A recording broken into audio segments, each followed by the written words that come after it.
بسم اللہ الرحمن الرحیم۔ آپ دیکھ رہے ہیں my YouTube channel Asad Islamic views. Channel کو سبسکرائب کر دیں اور بیل آئیکن کے بٹن کو دبا دیں۔ اس کے ماں باپ نے بڑے لاڈ و پیار سے پرورش کی۔ جوان ہوئی تو والدین کی رضامندی کے بغیر کالج کی بس کے ڈرائیور سے خفیہ نکاح کر لیا۔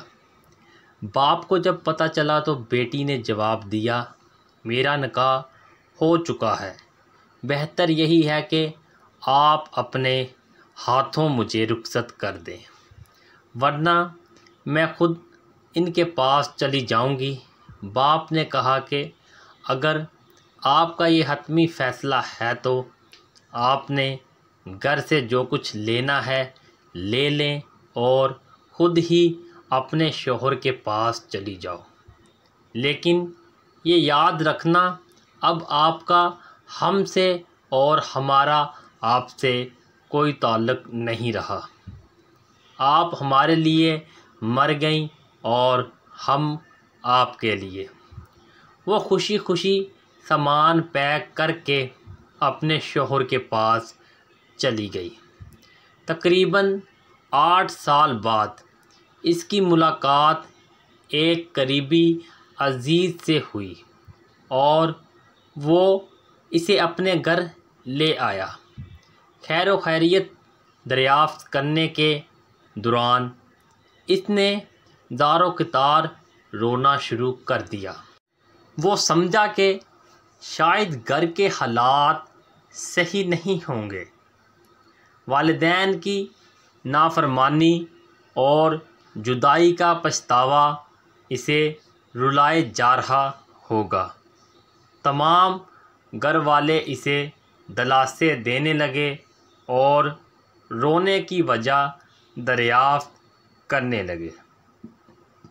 بہت اصرار کے بعد اس نے رونے کی وجہ بتائی۔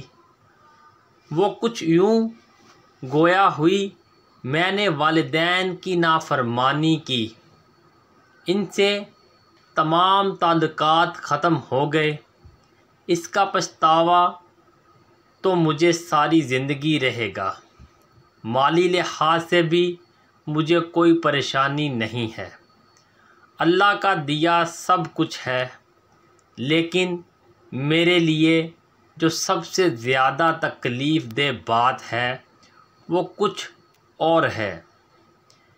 میری صرف ایک ہی بیٹی ہے۔ میرے شوہر جب نماز پڑھنے کے بعد دعا مانگتے ہیں تو میں نے چپکے سے کئی بار ان کی دعا سنی ہے۔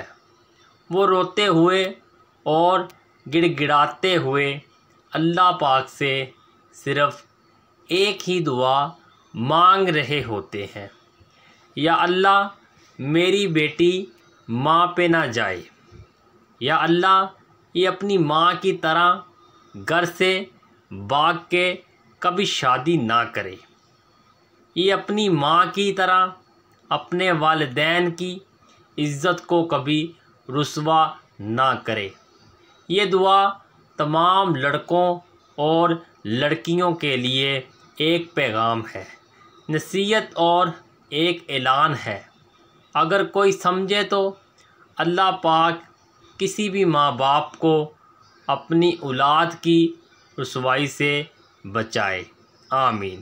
امید کرتے ہیں آج کی ویڈیو آپ کو پسند آئی ہوگی۔ ملتے ہیں نیکسٹ ویڈیو میں۔ ویڈیو کو لائک اینڈ شیئر ضرور کر دیے گا۔ اپنا خیال رکھیے گا۔